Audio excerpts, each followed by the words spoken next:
Tersimpan sebuah strategi untuk memperalat para relawan dan partai-partai politik. Sekarang, karena bocoran cerita tadi ya, saya jadi makin mengerti bagaimana sebenarnya strategi Pak Jokowi ini.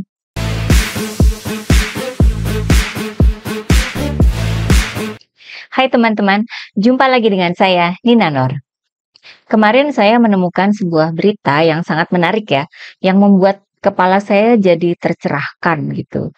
Saya menjadi makin mengerti tentang bagaimana taktik seorang Jokowi dan bagaimana niat dan cita-cita Jokowi yang sebenarnya. Bahwa keinginan untuk menjadi raja itu kemungkinan besar sudah ada dalam pemikiran Jokowi sejak dia memenangkan Pilpres tahun 2014. Sebuah taktik yang dipakai Jokowi untuk terus berkuasa, yang akhirnya sekarang ini menjadi senjata makan tuan alias gagal total. Yang bercerita atau menjadi narasumber di berita yang saya baca kemarin itu adalah Saifullah Fatah ya. Dia ini merupakan konsultan politik yang pernah masuk dalam tim pemenangan pasangan Jokowi Ahok dalam pilkada atau pilgub DKI Jakarta tahun 2012, di mana pasangan Jokowi Ahok ini menang ya. Kemudian tahun 2014, Saifullah juga menjadi konsultan politik dalam tim pemenangan pasangan Jokowi JK dalam Pilpres 2014.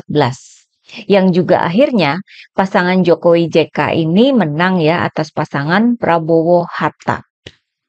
Menurut cerita ketika pasangan Jokowi JK sudah menang dan sedang menunggu pelantikan, Jokowi bikin acara dengan para relawan. Mengira bahwa acara itu merupakan acara syukuran dan pembubaran relawan. Pidato Jokowi dalam acara itu katanya bikin ini kaget. Ternyata Pak Jokowi malah meminta agar semua relawan itu tidak bubar. Dan apapun serangan yang nanti akan diterimanya sebagai kepala negara atau presiden, maka para relawan itu tidak boleh diam. Itu ya sumber beritanya ya dari media Rmol ID.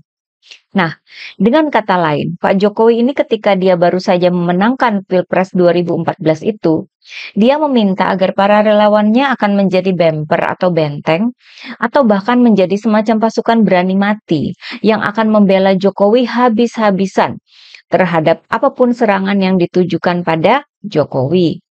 Saya sendiri baru tahu ya soal ini. Terus terang saat Pilpres 2014 itu saya belum mengamati dunia politik di negara kita ini ya. Saya tahunya bahwa sebelumnya itu Pak Jokowi sebagai gubernur di Jakarta itu memang menjadi sosok yang tidak seperti pejabat publik pada umumnya saat itu. Pak Jokowi kelihatan sangat sederhana, suka belusukan, suka turun ke lapangan dan kerja terus gitu ya. Citra ini terus diperlihatkan sampai dia jadi presiden pada tahun 2014 dan seterusnya. Kita pun mengenal beliau itu sebagai presiden yang sederhana dan terkenal dengan prinsip kerja, kerja, dan kerja. Waktu itu terlihat sangat kontras dengan presiden sebelumnya ya. Sehingga saya kira banyak hati anak bangsa ini pun terpesona dengan kesederhanaan dan prinsip kerja Pak Jokowi. Sehingga saya pun akhirnya menjadi salah satu pembela beliau, terutama menghadapi Pilpres 2019 waktu itu. Namun ternyata, di balik citra sederhana dan citra pekerja keras itu ya, tersimpan sebuah strategi untuk memperalat para relawan dan partai-partai politik. Sekarang, karena bocoran cerita tadi ya, saya jadi makin mengerti bagaimana sebenarnya strategi Pak Jokowi ini. Ada dua strategi. Pertama, terhadap para relawan. Pak Jokowi ini maunya akan terus memelihara para relawan sampai kapanpun. Relawan ini diharapkan akan terus setia, terus solid, terus aktif, dan terus militan dalam membela Jokowi dan keluarganya ketika Jokowi itu sudah jadi presiden yang berkuasa. Itu akan terus dipelihara. Sementara yang kedua, untuk partai politik, karena mekanisme pemilu kita yang memang memerlukan partai untuk nyalon ya, baik jadi wali kota, gubernur, maupun jadi presiden, ya Pak Jokowi tetap harus bergabung dengan partai jika ingin berkarir dalam politik. Namun saya kira Pak Jokowi ini memang tidak ada niat Tidak ada niat untuk setia pada partai politik. Apakah niat itu sudah ada sejak Jokowi menang jadi wali kota Solo, atau sejak jadi gubernur, atau sejak jadi presiden, itu kita tidak bisa memastikan ya.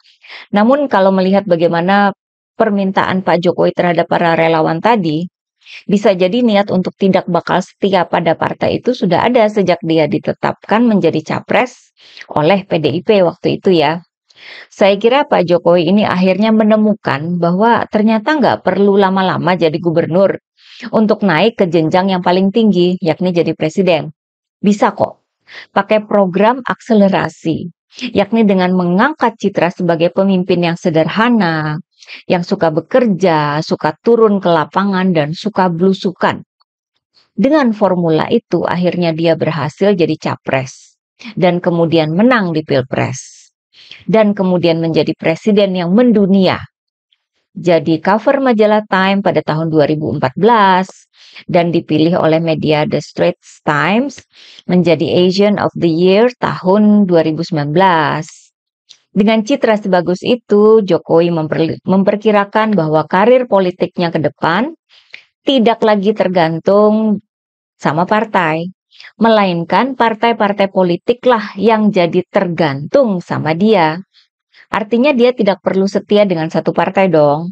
Suatu saat nanti dia bisa pindah partai atau bikin partai baru yang bakal jauh lebih besar ketimbang partainya. Yang penting, pasukan relawan masih di tangan. Kemudian citranya yang bagus itu bisa menjadi magnet buat rakyat untuk terus mendukung dia.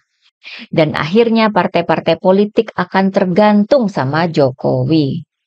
Jadi saya kira itu merupakan agenda besarnya Pak Jokowi ya, yang nampaknya sudah dijalankan sejak awal terpilih jadi capres tahun 2014 itu. Di mana dalam perkembangannya agenda itu berhasil. Bisa membuat Pak Jokowi terpilih lagi menjadi presiden di periode kedua. Bisa membuat para pendukungnya seperti kami atau kita dulu dengan sukarela membela beliau. Ini sebuah strategi yang hebat ya. Namun makin ke sini, agenda itu pun makin ambyar, gagal total. Mengapa? Karena Jokowi makin jumawa dengan kekuasaannya itu. Sampai akhirnya dia mengkhianati partainya, mengkhianati demokrasi, dan mengkhianati konstitusi. Di satu pihak, Jokowi dengan percaya diri merasa bahwa semua partai pasti menginginkan dirinya. Ya ditambah dengan dugaan adanya politik sandra ya. Sehingga partai-partai mau nggak mau ya nurutin Jokowi.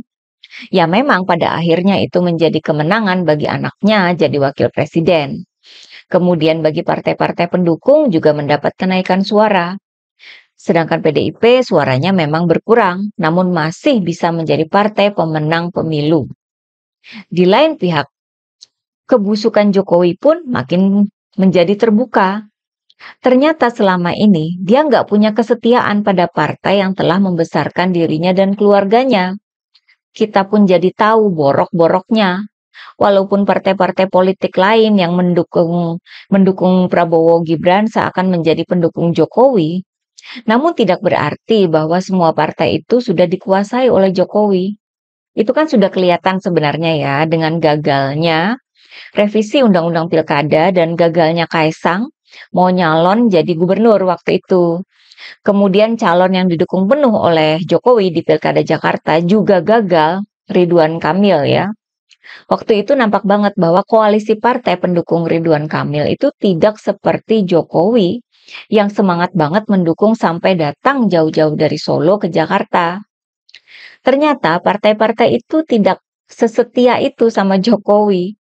Mereka juga nggak membela Jokowi dalam kasus ijazah palsu.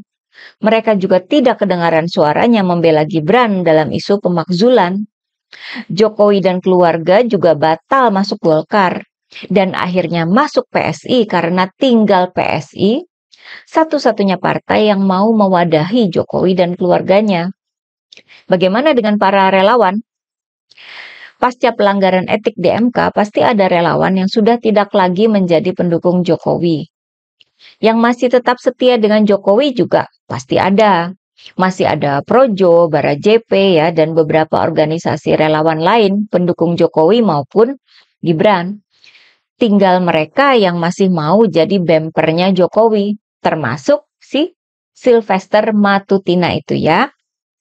Namun para relawan ini ternyata tidak sanggup menghentikan gebrakan kasus ijazah palsu. Mereka malah bikin blunder ketika mereka menuduh Partai Biru yang jadi dalang isu ijazah palsu dan pemakzulan Gibran, sehingga memacu gejolak antara Jokowi dengan Partai Demokrat, bikin suasana makin gaduh. Dan sekarang ini kan yang rame juga soal kasusnya Sylvester yang sudah inkrah tapi belum juga ditahan ya. Sampai dapat kritik keras dari banyak pihak. Pak Jokowi kena lagi kan? Dulu sangat bergantung pada para relawan sebagai bemper yang bisa melindungi dirinya. Tapi nyatanya sekarang, para relawan itu ya nggak ada kekuatannya gitu ya. Projo aja kan di berita-berita itu makin santer. Katanya tegak lurus sama Presiden Prabowo. Bahkan kalau disuruh masuk Gerindra, siap katanya. Waduh, gimana ini kok Projo masuk Gerindra? Berubah dong, jadi Prowo. Sekarang Jokowi dong ya yang dihianati oleh relawannya sendiri.